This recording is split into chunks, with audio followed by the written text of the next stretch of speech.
Hello everyone, I'm Debbie Giordano and you're watching Valley Homes on TV. You've tuned into channel 26 on our local cable TV, where you will see us on Monday, Wednesday, and Friday at 6:30 p.m. and Saturday and Sunday at 9 a.m. And we've got a real special treat today. We've ventured out through the city to land into one of the premier schools here in the city of Milpitas. We are at Kirtner Elementary School, which is on Redwood Avenue in Milpitas. And we've got two special guests, Marcia Grilli, the president of the school board, and Todd Gavilio, who is the principal here at Kirtner Elementary School. And you know, guys, everybody's talking about Milpitas schools. So what a tribute to you, Marcia, all the years that you spent on the school board to have the success. How long have you been on the school board and president, and how does that work out? I've been on the school board now 17 years. And I actually never counted how long I've been president. I know you and Mike have traded the gavel back and forth. So you've seen a lot of changes in the school. Yes. Did you ever expect to see a school like Kirtner hit at 913 API? Oh, definitely expected it. I knew it was going to happen. You have a grandson here, don't you? I have a grandson. My 5 children went here. Yes, absolutely. And you live close by. So congratulations. That is wonderful. You want to introduce your principal and talk a little bit about Todd and how he came to be principal here at the school? Well, Todd's been with us now, what, 4 years? This will be the beginning of my 4th year. Yeah. I came in partway into the school year when a principal had resigned. So I started 4 years ago, almost exactly to this day. And you came from, you were mentioning another school district where you can come from. I had been studying to do my doctorate at Stanford at the time, and I'm at the dissertation phase, and I decided I was going stir crazy. I wanted to go back to being a principal, but previously I was a principal in the Redwood City School District. Okay. And you mentioned you were on the school board. I was on the school board for the Ravenswood City School District where I live. Interesting. Well, that's amazing. Yeah. Just in itself, that's great. So Kirtner, talk a little bit about what makes this such a great school. It is a very diverse school when you look at our staff and our student population, and that was what really drew me to this school. And I've learned so much about all the different cultures we have here, and we do a lot to celebrate the diversity of our school.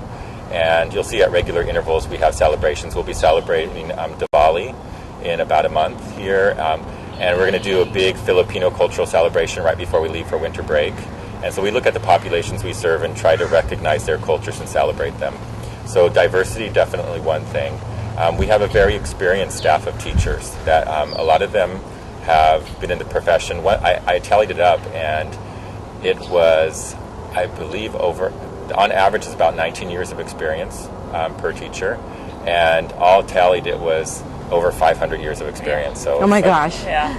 And we have some new teachers, but they really have colleagues that they can turn to for support. And I think teachers work well, collaboratively together in teams. Well, Marcia, let me ask you. I walked up, I saw a sign on the front of the school. It says 913. So tell me, how do the API scores work when parents go out to look at the schools, and how is that factored in? How's it calculated, and then what impact does it really have on the determination of the quality of the school? What do you think? It's one piece, and it's a very complicated formula, and the kids take these tests in the spring, and the state says that every school should be at least 800. That's the point. Okay.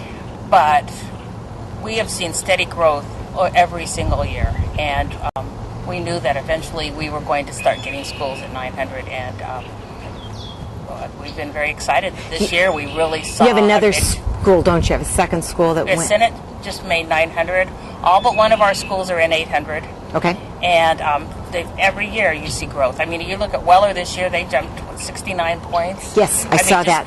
Just amazing In what fact, our students are doing. Right, I have the article here from the San Jose Mercury. Yeah. I think it was just, I mean, that's a testament to what our staff and our administrators are doing. I mean, everybody's focused on student achievement. Let's talk about staff. You have a new superintendent. Yes. Yes, and how's that working out?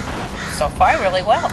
I hear good things about him, and everybody likes him, and obviously a hard-working guy. Very, very hardworking, very energetic. He's taking time to get to know the city and the staff. He's been going to every staff meeting at school sites to meet the staff and ask them what's good about your schools, what do you think is special, and he's just been very visible while he gets to know everything that's going on. Great. Todd, let me ask you then, what's in the future for Kirtner? What do you see if you want to talk to parents that want to move into this neighborhood here? I think we really value diversity here, so anybody that comes to our school, we're going to reach out to you. We honestly, we're very dependent upon the efforts of our parents to support our school. We are in an era in California where there are huge cutbacks year after year, and we're always trying to do more with less. So I don't make any qualms about really trying to find opportunities for parents to support our school in different volunteer efforts or working through the PTA. If it were not for our parent involvement, we wouldn't be the successful school that we are now. Actually, that's an interesting topic, and Marcia will agree. I had heard through the grapevine that Kirtner had a high level of parental participation. Well, the parents are very engaged at this school, and it's very exciting to see, because I think the scores that you see has testament to the parents and the teachers and the staff all being involved. Right. Yeah. So what are some ways that the parents could get involved, particularly here at the school? So we applied for the California Distinguished School Award 2 years ago, and our area was parent engagement. You had to pick 2 signature practices. One was the interventions we have for students that are struggling, and the other one was parent engagement. And we kind of have a trajectory for parent involvement. Our number one is really having parents involved in supporting their own children in their learning. And in some instances, that's hard for some parents, some families in crisis, but we do whatever we can to support those families in having their parents be part of the equation. So on the lowest... How do you give the parents those tools to be able to help those kids at home? Well, by setting the expectation, first of all, that we really do want parents to come to back to school night, to come to parent-teacher conferences, come to open house, and that can be hard for some families. And thereafter, we really want to work in collaboration with them to support their children's learning, so that when they meet with teachers, they find out exactly what they could do at home to support the teachers' efforts in the classroom. We also have opportunities for parents to volunteer. When we lost class size reduction, we ended up with some extra classroom space. Mm-hmm. So we created a parent involvement center, which is where parents come and find out ways they can help teachers. And they do things from photocopying to laminating to stapling together homework packets. Great. Thereby liberating the teachers to focus on instruction. And I would imagine, at least that it's important for the children to see the parents involved. And Definitely. I think that's another ingredient of making sure that the kids stay on track, and that the parents know what they're doing in the classroom. And the children are very proud of having parents that are involved in the school. Right. At least I've saw that with raising my children. Okay. So it's kind of... And I think it's a testament to Todd's leadership that it's a very welcoming environment. And so parents know that they can come here and they're being welcomed. We find things for them to do. Well, I got to tell you, I walked on campus. I'm sitting at the table where the kids eat lunch, and I'm feeling right at home. This is a nice, warm, friendly place. There's a beautiful mural painted here, and you'll find yourself in the resource room working. Yeah, I might.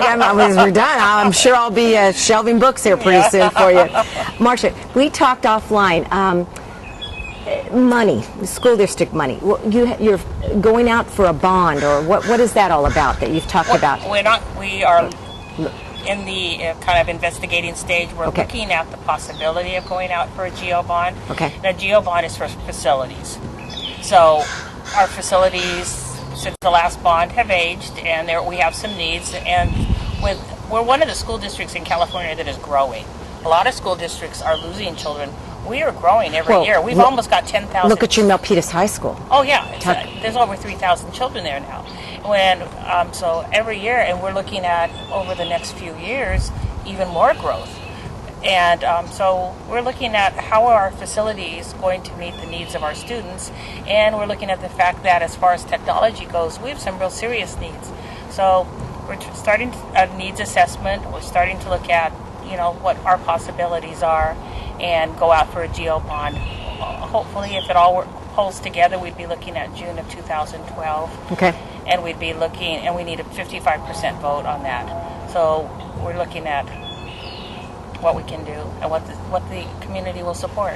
Okay, sounds good. Sounds good. A topic that has been in the newspaper, at least the local paper, recently, a little controversial about, and I don't know if you want to talk about it, but there's a church that's come into, I believe once, I don't know if there's any other public school that offers the facility to house a church service, or we've done it before. It's not a unique not thing. a unique thing. No, Okay. It's very common in And other so school districts. It's very regular that you go and work on the weekend, and there's a different service taking place. So Okay.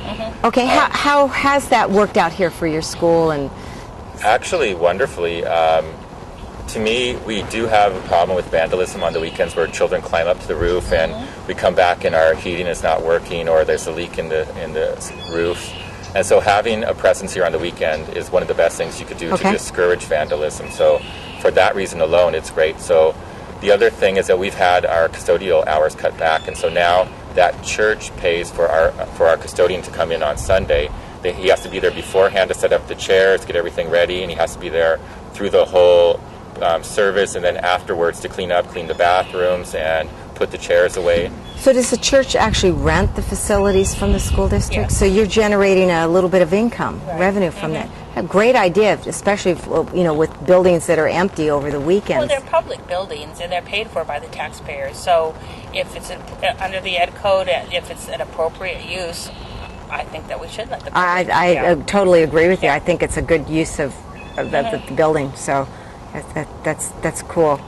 I thought there was something else here that my co-host Todd Flesner couldn't make it. He double booked today. That's kind of odd. So I'm on my own today. But question? What do you think is the difference? What makes the difference between a good school and a great school? And either one of you can answer that. I think for me, it's really a community working together and not being satisfied with just good enough, but wanting great. And it's evident in all the extra things that teachers do and that parents do. And fortunately, we're blessed to have a critical mass of teachers that put in all that extra time, and parents that do so as well. So you'll have extra programs before and after school. You'll have extra events, and those don't just happen. That's a lot of work that go into the behind the scenes to make that happen. So having those people that care and want to have a passion about building a community, that's like something that we feel very proud of. So I think having that extra support. I mean, there's always good enough, but good enough isn't good enough. Yeah, I think we're always looking to be a little better, and we're good and we're great in a lot of areas, but we always know that we could do something better. We're always looking for that. Well, I can tell you, Marcia, in my real estate travels, my open houses, people are actually walking into the open houses saying, I've heard great things about Milpitas schools, and more than I've ever heard in my career here in Milpitas. So thank you so much for what you do and all the 17 years that you've been a personal friend of mine, and I just admire the heck out of you and everything you do. You are an unsung hero in the city. So. And Todd, is there anything else you want to add? Or anything about the school we haven't talked about? We're getting a lot of attention for the API. I do want to say that it is a number, and people need to look at it very carefully. And I feel bad for those schools that aren't at the level that they think the public wants them to be at. And I think you need to notice what's really going on. Some schools are more impacted with like recent immigrant students that don't speak English fluently, so obviously that's going to have an impact on your test scores. There's different demographics at different schools, and a school that you may think is lower performing just by their overall API might actually be higher performing when you look at every subgroup within that school. And I was looking at those, and for instance, Weller made huge growth. Marcia was talking about them going up 69 points. That's quite an accomplishment. It's quite a leap. And when you look at the different groups within the school, if you look like at Filipino students, for instance, their Filipino students are outperforming Filipino students at any other school in the district. So don't just assume just because the overall API is lower that it's not as strong of a school. It's just that they have different demographics. Okay. Yeah, it's one piece of the school. You need to look at everything that's out there. And all of our schools are unique, and each one of them is great. Anything else you want to close with, or? No, I mean, other than I moved to Milpitas 33 years ago, right here behind Kurtner because of Kurtner. Because I could walk my children to this school. And it's a decision that we're very proud that we made. I'm very happy. Great, great. And you have how much more time left on the school board? Will you be 3 years I have left. Well, good. Well, we're going to need you for 3 more years. It could be very busy 3 years. It's going to be a very busy 3 years. Marcia, thanks for taking the time out of your busy schedule. No problem. Thanks for coming Sit out. here. Thank we really you. like to show off our schools. Oh, we do. We'll be showing this off on Channel 20. Thank you, Todd, very much. And it's been a pleasure. Good luck. Keep those kids working hard and keeping everybody happy, and we'll see you around. And thank you for all the work you do in our city. You're welcome to come anytime. The kids are wonderful. The families are wonderful. Stop by and visit. Great. Yeah, look at some of those festivals. Great. Yeah. Thank you very much. Okay. Okay.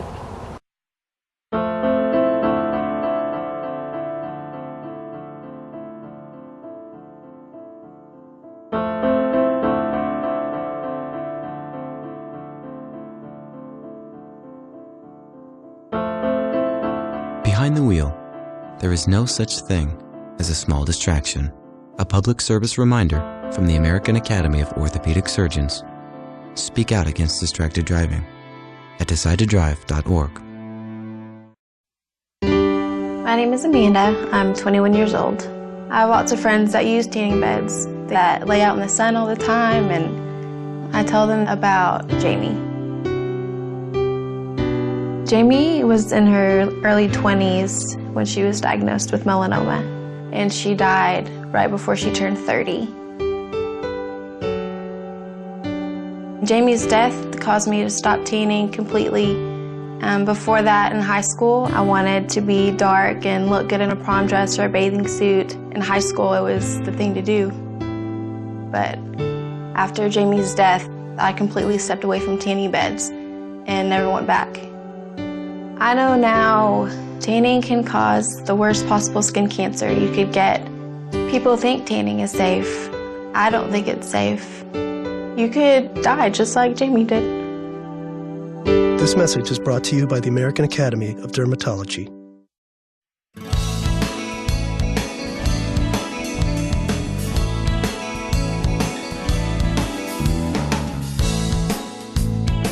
Welcome back, everyone. This is Debbie Giordano. You're here at Kurtner Elementary School in Milpitas, where we just had a great conversation with Marcia Grilli, our school board president, been on the board for 17 years serving the community, and Todd Gavilio. I think I got that right. He's the principal here at Kurtner School, been here 4 years, and we're happy to have him.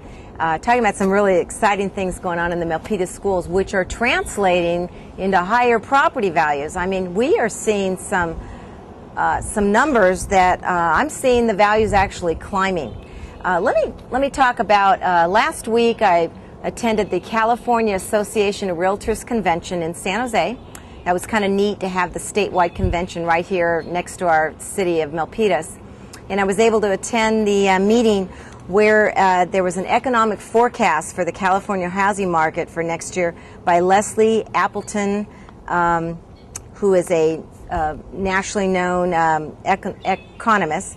And she talks about 2012 will be another transition year for California housing market, as the continued uncertainty about the U.S. financial system, job growth, and the stability of the overall economy remain in the forefront of all market participants. An improvement in job growth, consumer spending, and corresponding gains in housing are essential to a broader recovery in the economy. But would-be buyers will remain cautious as they weigh in these myriad of uncertainties against the clear opportunities presented by today's very affordable housing market. Let me translate that for you in broad terms. Interest rates are low. We're down to about 4%. I'm seeing a very high number of traffic flow through open houses. Actually, all my inventory is sold. And so what we're seeing, I think, is an uptick of the housing market right here in Milpitas. The affordability index has never been as great. In other words, more people can afford to buy a home now than they've ever in many, many years. So that's driving buyers out to look at properties right now. With the great affordability, interest rates, and good schools and the amenities that Milpitas offers, I'm definitely seeing an uptick in the Milpitas market. So we'll watch the next show. We'll be able to bring out the housing statistics for Milpitas, and I think you'll be very pleasantly surprised. Next week we'll have our next show. We'll have Todd back, and he can talk about more the financial markets and the interest rate markets and the mortgage industry and how that's working. And I'll bring back in the statistics for the general market here in Milpitas. So thank you for watching Valley Homes on TV. Hope you enjoyed this segment. If you have any questions and want any information about the show, you can email me at Giordano, Giordano, DJ at AOL.com. And we'll be seeing you next time on Valley Homes on TV. Thank you for watching.